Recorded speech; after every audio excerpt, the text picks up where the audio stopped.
భారతదేశ చరిత్రలో 19వ తేదీ అత్యంత ఎత్తైన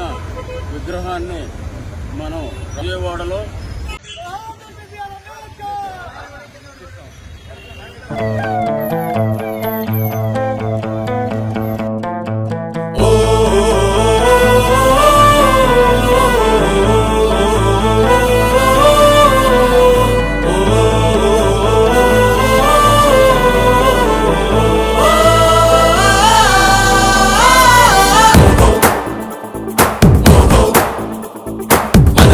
ఒక సైనికుడే మనకి ఒక సేవకుడై కదిలే జననాయకుడే కదిలే పరిశ్రామికుడై అడుగున పడి అణగారిన నేలకు ఆశాదీపకుడై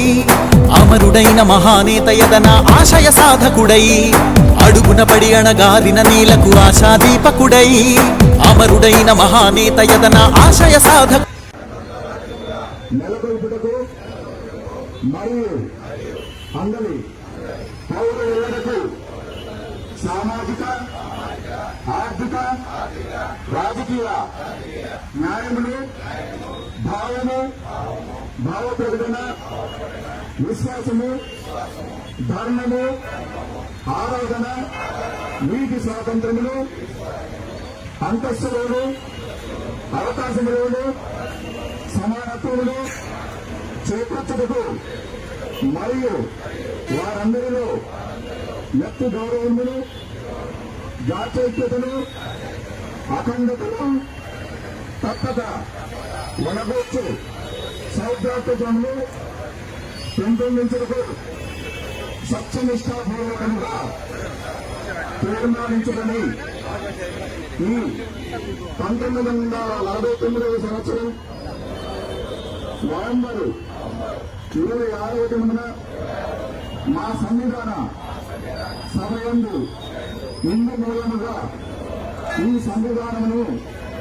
అంగీకరించి అధిశాసనము చేసి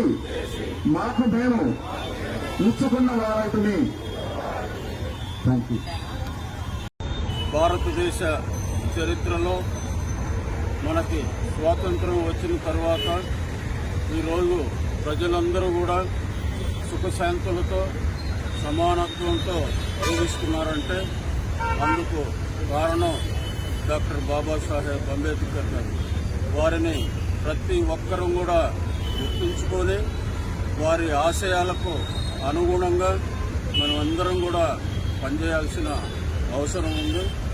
ఎప్పుడైతే వారి ఆశయాలకు అనుగుణంగా అందరం పనిచేస్తామో మనకి శాంతి సౌభ్రాతృత్వం సమానత్వం అభివృద్ధి అన్నీ కూడా సవ్యంగా సాగుతాయని మనస్ఫూర్తిగా నమ్ముకుంటూ రేపు 19వ తేదీ అత్యంత ఎత్తైన విగ్రహాన్ని మనం విజయవాడలో 19వ తేదీ మనం ఏర్పాటు చేసుకుంటూ ఉన్నాం. దానికి వీలైనంత ఎక్కువగా మనం అందరం కూడా పార్టిసిపేట్ చేసి ఆ కార్యక్రమంలో పాల్గొనవలసిందిగా కోరుకుంటూ సెలవు.